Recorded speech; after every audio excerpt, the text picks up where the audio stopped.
세례 요한은 신학적, 역사적으로 매우 중요한 인물로 예수님의 사역과 깊은 관련이 있으며 그가 구약과 신약의 전환점에 서 있는 예언자라는 점에서 주목받습니다. 그의 생애와 사역을 이해하기 위해서는 그의 신학적, 역사적 배경, 예수님과의 관계, 그리고 그가 왜 예수님으로부터 여자가 낳은 자 중에 가장 위대한 자로 불리면서도 천국에서는 가장 작은 자라고 말씀하셨는지에 대한 신학적 해석을 살펴볼 필요가 있습니다. 세례 요한은 구약의 마지막 예언자이자 신약의 첫 선지자로서 구약의 예언, 성취와 메시아의 오심을 준비한 자입니다. 구약의 말라기 4장에서 언급된 엘리야와 같은 역할을 했다고 여겨지며 이는 그가 메시아의 오심을 예비하는 자로서의 사명을 가지고 있었다는 뜻입니다. 세례 요한의 주된 메시지는 회개하라, 천국이 가까이 왔느니라라는 외침으로 이는 예수님께서 공생애를 시작하실 때와 동일한 메시지였습니다. 세례 요한은 제사장 가문 출신입니다. 그의 아버지 사가랴는 유대 성전에서 제사장으로 봉사했으며 어머니 엘리사벳은 아론의 후손이었습니다. 요한의 탄생은 천사가 사가랴에게 예언하였고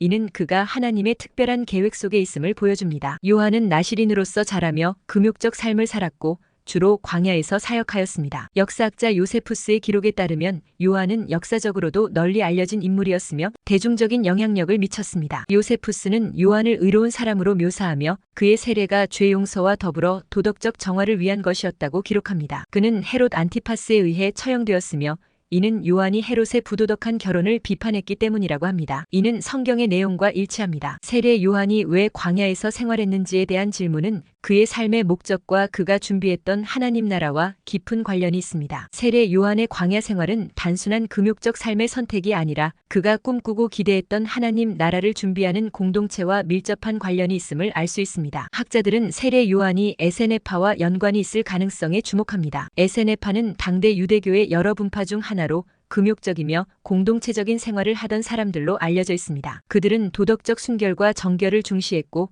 종말론적 신앙을 가지고 하나님 나라를 준비하였습니다. 이들은 예루살렘 성전의 부패와 타락을 비판하며 광야에 떨어져 살면서 새로운 성전과 신앙의 공동체를 꿈꾸었습니다. 세례 요한이 에세네파에 속했다는 명확한 성경적 증거는 없으나 그가 금욕적 삶을 살았고 광야에서 사람들을 모아 세례를 준 점, 그리고 종말론적 메시지를 선포한 점은 에세네파의 영향 아래에 있었을 가능성을 시사합니다. 에세네파는 공동체 생활을 영위했고 그들의 생활 방식은 세례 요한의 삶과 유사한 측면이 많습니다. 성경에서 세례 요한은 광야에서 자라며 사역을 시작했다고 기록되어 있습니다. 누가복음 1장 80절에 따르면 그는 사람들 앞에 나타나는 날까지 광야에서 자라며 그의 사역을 준비했습니다. 마태복음 3장에서는 요한이 유대 광야에서 외치는 자의 소리로서 사람들에게 회개를 외쳤다고 기록합니다. 광야는 구약 성경에서 종종 하나님과의 만남, 시험, 정결함의 장소로 묘사됩니다. 이스라엘 백성도 출애굽 후 광야에서 40년을 보내며 하나님과의 관계를 새롭게 정립했고 예수님 역시 공생애를 시작하시기 전 40일간 광야에서 금식하며 시험을 받으셨습니다. 세례 요한이 광야에서 생활한 것도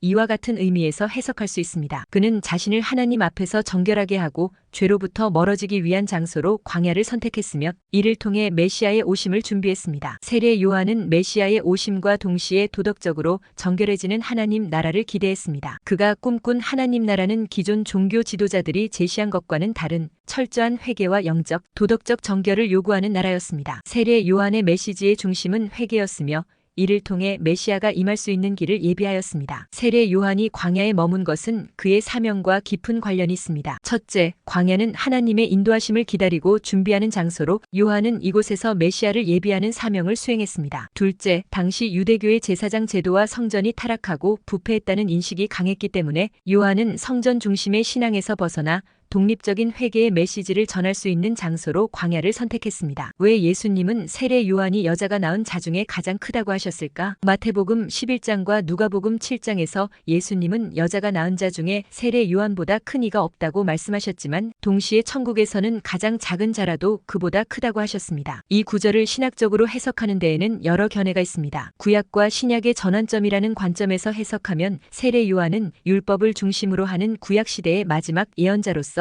그 누구보다도 큰 자로 여겨졌습니다. 그러나 예수님의 사역 이후 열리는 신약 시대에서는 예수님을 직접 경험하고 그분의 구속 사역을 체험한 자들이 그보다 더 큰 자가 될 수 있다는 의미로 해석할 수 있습니다. 역사학자 요세푸스는 요한이 도덕적 개혁과 의로움의 상징이었음을 강조하며 대중들 사이에서 그의 인기가 높았음을 전하고 있습니다. 또한 요한은 정치적으로도 민감한 인물로 헤롯 왕이 그를 처형한 이유는 그가 단지 윤리적 문제를 비판했을 뿐만 아니라 대중들에게 큰 영향을 끼쳐 정치적 위협으로 여겨졌기 때문입니다. 세례 요한은 구약과 신약의 전환기에 서서 예수님의 길을 예비한 예언자이며 그의 사역은 예수님의 오심을 준비하는 중요한 역할을 했습니다. 그는 회개와 세례를 통해 사람들을 하나님께로 인도했고 예수님의 메시아성을 증언했습니다.